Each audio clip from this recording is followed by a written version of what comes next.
Hello, this is a short informative video, and it's my entry to the Alex Jones contest of if anyone out there has a solution to offer toward the anarchy that is before us contest. Okay, apparently he's got a $5,000 prize for the guy with a great idea, and here's mine. Bottom line, I'm in Canada, and I'm pursuing this avenue in Canada, and the application of what I'm doing really does apply to the United States of America as well. Okay?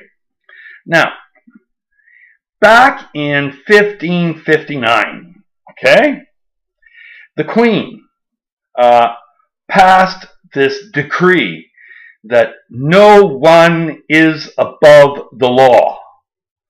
And it's a cornerstone of all Commonwealth countries. It's the cornerstone of the United States law. Okay? Now, it's really critical. No one is above the law.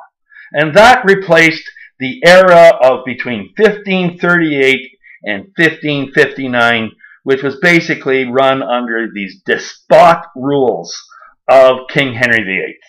Okay? Now, that was a very good positive move, and there's strong indications that it's a Abraham's promise, and I think Genesis 28. Okay, I could be wrong there, but I think Genesis 28. Now, regardless, okay, history. Here's what history is, and history is written by the victor. Okay, in 1562, Parliament gained superiority over the Queen. Okay, and that was the Act of Supremacy of Parliament passed in 1562. Okay? Now, under that ruling, it was the Parliament had say over the Queen. Okay? But the foundation of that rule was that, and they didn't change it, no one was above the law, but now the body called Parliament was above the law, and that was because they did a collusion with a body called the banksters, who were also claiming to be above the law. And you know what? No one is above the law, and now we have a situation where we have this body called Parliament, or in the United States, Congress, and its legislatures in all the states. They're all bodies, and they are above the law. They're using exactly the same loopholes back as 1559.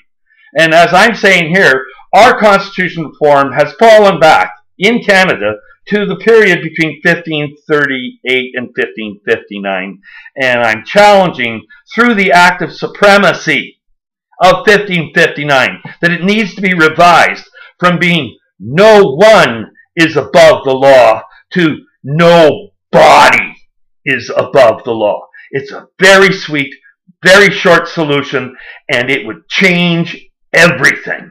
Okay?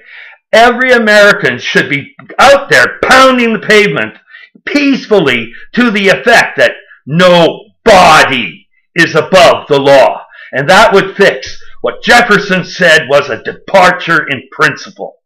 One departure in principle results in a bad ruling, and that ruling relies on another bad ruling that relies on another bad ruling and another bad ruling, and eventually we all become automatons of misery, only knowing suffering and sinning.